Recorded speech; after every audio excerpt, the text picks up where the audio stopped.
ಮುಖವಾಡ ಮೀಡಿಯಾ ವಿಶೇಷ ವರದಿ. ತೆರಿಗೆದಾರನ ರಕ್ತ ಹೀರಿ ರಾಜಕಾರಣಿಗಳ ಐಷಾರಾಮಿ ಮೋಜು ಮಸ್ತಿ. ನಮಸ್ಕಾರ ವೀಕ್ಷಕರೇ, ನಾನು ವಿಜಯ್ ಕುಮಾರ್ ನಾಯ್ಡು. ಮುಖವಾಡ ಮೀಡಿಯಾಗೆ ಸ್ವಾಗತ. ಇವತ್ತು ನಾವು ವ್ಯವಸ್ಥೆಯ ಅತ್ಯಂತ ಕಹಿ ಸತ್ಯವೊಂದರ ಮುಖವಾಡವನ್ನು ಕಳಚಲಿದ್ದೇವೆ. ಹಗಲಿರುಳು ಕಷ್ಟಪಟ್ಟು ಬೆವರು ಸುರಿಸಿ ಹೊಟ್ಟೆ ಬಟ್ಟೆ ಕಟ್ಟಿ ಪ್ರಾಮಾಣಿಕವಾಗಿ ಸರ್ಕಾರಕ್ಕೆ ತೆರಿಗೆ ಕಟ್ಟುವವನು ದೇಶದ ಸಾಮಾನ್ಯ ಪ್ರಜೆ.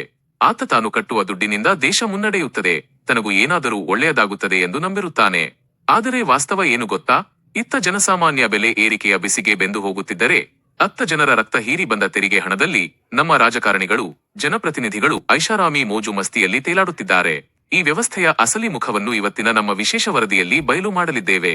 ಯೂಟ್ಯೂಬ್ ವೀಕ್ಷಕರಲ್ಲಿ ವಿನಂತಿ, ಇಂತಹ ಜನಪರ ಮತ್ತು ಸತ್ಯದ ವರದಿಗಳು ನಿಮಗೆ ನಿರಂತರವಾಗಿ ಸಿಗಲು ತಕ್ಷಣವೇ ನಮ್ಮ ಮುಖವಾಡ ಮೀಡಿಯಾ ಯೂಟ್ಯೂಬ್ ಚಾನೆಲ್ಗೆ ಸಬ್ಸ್ಕ್ರೈಬ್ ಮಾಡಿಕೊಳ್ಳಿ. ಪ್ರತಿಯೊಂದು ವಿಡಿಯೋ ಅಪ್ಡೇಟ್ ನಿಮಗೆ ತಲುಪಲು ಮರೆಯದೆ ನೋಟಿಫಿಕೇಶನ್ ಬೆಲ್ ಬಟನ್ ಆನ್ ಮಾಡಿಕೊಳ್ಳಿ.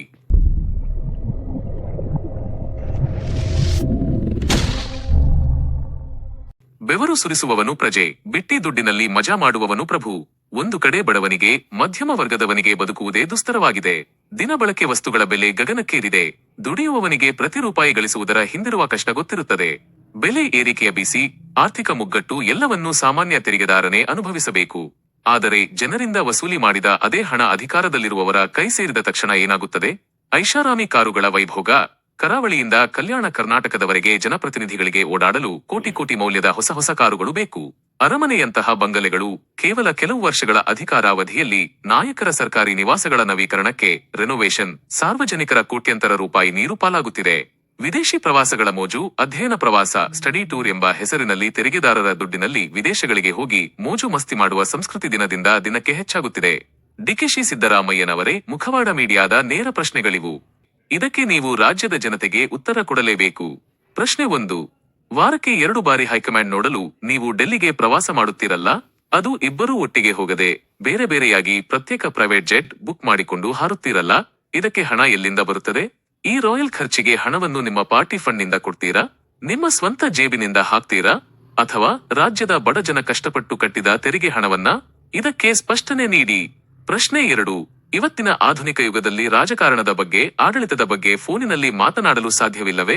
ಡಿಜಿಟಲ್ ಮೀಟಿಂಗ್ ಮಾಡಲು ಆಗುವುದಿಲ್ಲವೇ? ಡೆಲ್ಲಿಗೆ ಓಡಾಡುವ ನಿಮ್ಮ ಈ ರಹಸ್ಯ ಮಾತುಕತೆಯ ಒಳಗುಟ್ಟೇನು? ಪ್ರಶ್ನೆ 3.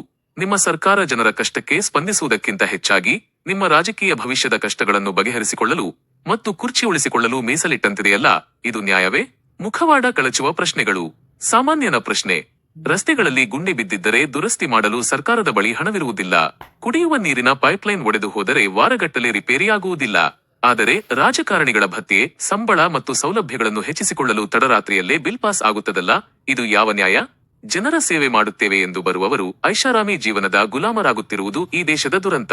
ಬಡವನ ಹೊಟ್ಟೆಯ ಮೇಲೆ ಹೊಡೆದು ಪ್ರಾಮಾಣಿಕವಾಗಿ ದುಡಿಯುವವನ ರಕ್ತ ಹೀರಿ ಮಾಡುವ ಈ ರಾಜಕೀಯ ವೈಭೋಗಕ್ಕೆ ಕೊನೆ ಎಂದು ಜನಪ್ರತಿನಿಧಿಗಳೇ ನೆನಪಿರಲಿ. ನೀವು ಕುಳಿತಿರುವ ಕುರ್ಚಿ, ನೀವು ಓಡಾಡುವ ಕಾರು, ನೀವು ಅನುಭವಿಸುತ್ತಿರುವ ಐಷಾರಾಮಿ ಸೌಲಭ್ಯಗಳ ಪ್ರತಿಯೊಂದು ರೂಪಾಯಿಯಲ್ಲೂ ಈ ದೇಶದ ಬಡವನ, ಮಧ್ಯಮ ವರ್ಗದವನ ಕಣ್ಣೀರು ಮತ್ತು ಬೆವರಿದೆ. ವ್ಯವಸ್ಥೆಯ ಈ ನಕಲಿ ಮುಖವಾಡಗಳನ್ನು ನಾವು ಕಳಚುತ್ತಲೇ ಇರುತ್ತೇವೆ. ವೀಕ್ಷಕರೇ, ಇಂತಹ ನಿಷ್ಠೂರ ವರದಿ, ನಮ್ಮ ಈ ಖಡಕ್ ಪ್ರಶ್ನೆಗಳು ನಿಮಗೆ ಸರಿ ಎನಿಸಿದರೆ, ನ್ಯಾಯಸಮ್ಮತ ಎನಿಸಿದರೆ ತಕ್ಷಣವೇ ಈ ವಿಡಿಯೋಗೆ ಲೈಕ್ ಮಾಡಿ ಮತ್ತು ನಿಮ್ಮ ಸ್ನೇಹಿತರಿಗೆ ಶೇರ್ ಮಾಡಿ. ನಿಮ್ಮ ಸುತ್ತಮುತ್ತಲೂ ಇಂತಹ ಆಡಳಿತಾತ್ಮಕ ಲೋಪಗಳು ಕಂಡುಬಂದರೆ ನಮ್ಮ ಗಮನಕ್ಕೆ ತನ್ನಿ. ನಿರಂತರ ಸುದ್ದಿಗಳಿಗಾಗಿ ನೋಡ್ತಾ ಇರಿ ಮುಖವಾಡ ಮೀಡಿಯಾ, ನ್ಯಾಯದ ಪರ, ಜನಸಾಮಾನ್ಯರ ಧ್ವನಿ. ಧನ್ಯವಾದಗಳು. ಜನರ ದುಡ್ಡಿನಲ್ಲಿ ಜೈಹೋ ಅನ್ನೋದು ರಾಜಕೀಯ ಅಲ್ಲ. ಜನರ ಕಣ್ಣೀರು ಒರೆಸಿ ಜೈ ಅನ್ನಿಸಿಕೊಳ್ಳೋದು ಅಸಲಿ ಆಡಳಿತ.